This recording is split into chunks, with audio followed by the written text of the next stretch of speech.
Quel est le point commun entre ces 4 personnages, mis à part que ce sont des Playmobil? Eh bien, ils ont tous le nom de famille le plus répandu dans leur pays. Bonjour.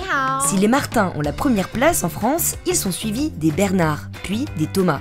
Bref, que des noms de famille qui sont aussi des prénoms. D'ailleurs, sur les 10 noms français les plus courants, 7 sont des prénoms. Et chez nous, à Explore Média, il y a quelques noms de la liste qui reviennent. Salut, moi c'est Vincent Thomas. Je m'appelle Loïc Durand. Et moi, je m'appelle Marion Durand. Loïc et Marion ne sont pas du tout de la même famille. Alors, pourquoi on a le même nom de famille? Pour le savoir, il faut remonter 1000 ans en arrière. Avant le Xe siècle, les noms de famille n'existaient pas. Les Français avaient juste un seul prénom, le plus souvent emprunté aux saints chrétiens. Et à l'époque, la star absolue, c'était lui, Saint Martin. Considéré comme celui qui a évangélisé la Gaule, sa tombe, située à Tours, était au Moyen-Âge un lieu de pèlerinage majeur. Bref, à l'époque, il y a beaucoup de Martins, et ça va commencer à poser problème à partir du Xe siècle. À cette époque, la France connaît une explosion démographique. La population passe de 5 à 9,2 millions d'habitants en 2 siècles. Résultat, dans les villages, trop de gens se retrouvent avec le même prénom. Salut Martin. Hey Martin, comment ça va? Et ça devient ingérable. Au fait, t'as pas vu Martin?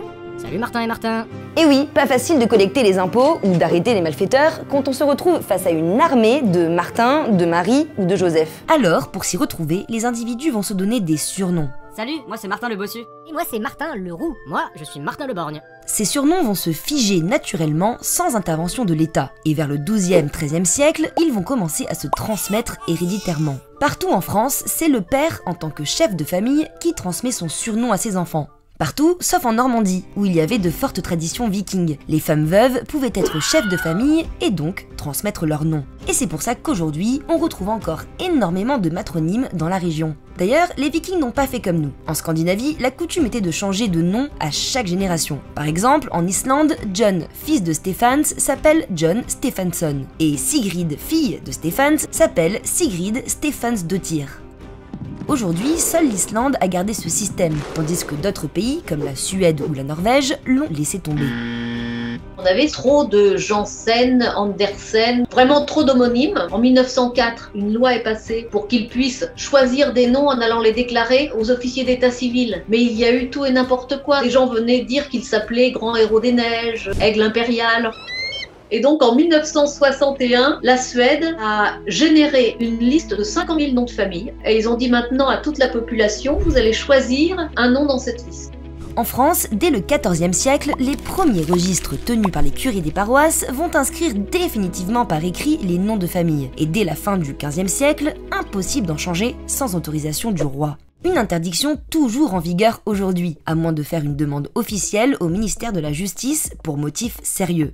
Par exemple, si vous vous appelez François Connard, vous pouvez changer de nom, même s'il s'agit en fait d'un ancien prénom qui veut dire hardi ou brave. Bref, nos noms de famille peuvent en dire long sur nos ancêtres d'il y a 800 ans. Et en France, ils se divisent en 4 grandes catégories. Première catégorie, les noms-prénoms. C'est le prénom du père qui a été placé derrière celui de ses enfants. Vincent, fils de Thomas, devient Vincent Thomas. Vous allez me dire, pour les orphelins dont on ne connaissait pas les parents, comment faisait-on pour leur donner un nom? Vous allez voir, certaines méthodes étaient plutôt originales. On a beaucoup de trouvé, trouva, trouvin. On a des l'endormi, des l'éveillé. Il y a un officier civil dans Lyon, tous les enfants trouvés recevaient les noms des objets qu'il avait dans son bureau et ça allait du livre à la chaise en passant par la serpillière, enfin c'était n'importe quoi. Passons maintenant à la deuxième catégorie de noms de famille, ceux qui évoquent des lieux. Ils indiquent soit un lieu d'habitation dans un village, comme Dupont, La Forêt, La Croix ou Dupré, ou alors une région de provenance, comme l'allemand, le normand, picard ou encore le breton. À noter que s'appeler l'allemand ne veut pas forcément dire qu'on descend d'un ancêtre germanique, ça peut simplement indiquer qu'il a voyagé en Allemagne. Tiens, c'est sympa l'architecture par ici. Par exemple, moi je viens de Provence, mais ma famille trouve ça marrant de me surnommer la Parisienne juste parce que j'habite à Paris, alors que je suis née dans le sud. Maintenant, la troisième catégorie des noms de famille, les sobriquets. Ils peuvent faire référence au physique d'une personne, par exemple boiteux, petit, gros, le grand, le borgne.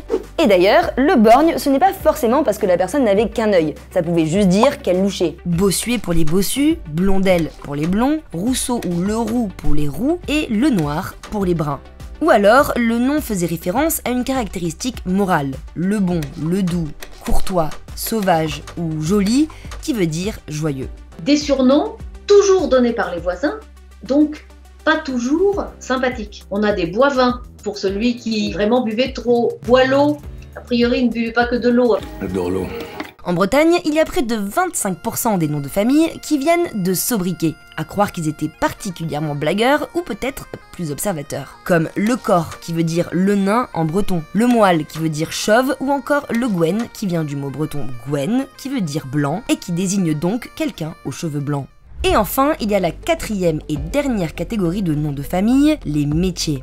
Le marchand, boulanger, carpentier, du moulin, pelletier pour ceux qui vendaient des peaux d'animaux ou encore sabatier pour ceux qui fabriquaient des sabots. C'était des métiers tellement marquants et tellement importants pour le village qu'on les retrouve absolument partout, mais avec des appellations différentes selon les régions. Breton, occitan, corse, alsacien, normand. Au moment de la Révolution française, la France comptait 622 patois, sans compter ceux qui avaient déjà disparu. Ce qui explique notamment pourquoi il existe près de 650 noms de famille qui veulent dire forgeron, comme Lefebvre en ancien français, Fabry en corse, Le Goff en breton ou Fort en occitan. D'ailleurs, vous vous rappelez de notre Smith, particulièrement populaire dans les pays anglo-saxons? Eh bien, ça vient de blacksmith, qui veut dire forgeron. Mais retournons en France. Au fil des siècles, beaucoup de noms ont été déformés, en étant soit mal orthographiés, soit mal compris. Résultat, aujourd'hui, la France compte près d'1,4 million de noms de famille, ce qui serait un record mondial.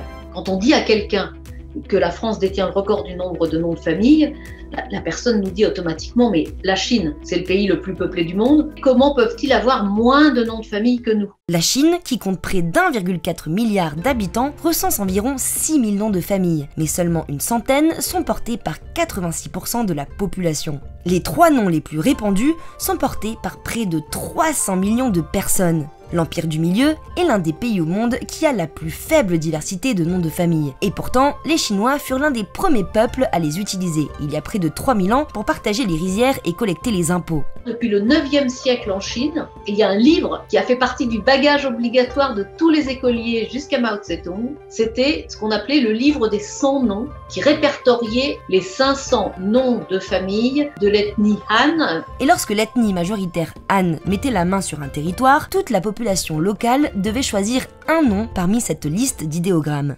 D'autres pays d'Asie sont connus pour leur faible diversité de noms de famille. Au Vietnam, par exemple, presque la moitié de la population s'appelle Nguyen, le nom de la dernière dynastie qui a régné sur le pays. Lorsqu'une nouvelle famille arrivait au pouvoir, tous les hauts fonctionnaires et personnages importants devaient prendre son nom pour montrer son allégeance. C'est comme si Emmanuel Macron, en arrivant au pouvoir, avait demandé à tous les fonctionnaires et à tous les maires de France de prendre Macron comme nom de famille et que les quelques résistants qui voulaient garder Hollande auraient été très mal vus. En Corée du Sud, il n'y a que 250 noms de famille. Kim, Lee et Park représentent 45% de la population. Lors de la Coupe du Monde 2022, on pouvait ainsi voir 5 joueurs de l'équipe de Corée du Sud porter le nom Kim. D'ailleurs, jusqu'en 1999, le mariage entre personnes du même nom était strictement interdit par peur de la consanguinité. Et oui, pas facile de trouver l'amour quand on s'appelle Kim et qu'on a une chance sur 5 de tomber sur un autre Kim. Voilà, désormais, vous en savez un peu plus sur l'origine de nos noms de famille. D'ailleurs, à Explore Média, on serait très curieux de savoir l'origine de votre nom. N'hésitez pas à nous le dire en commentaire.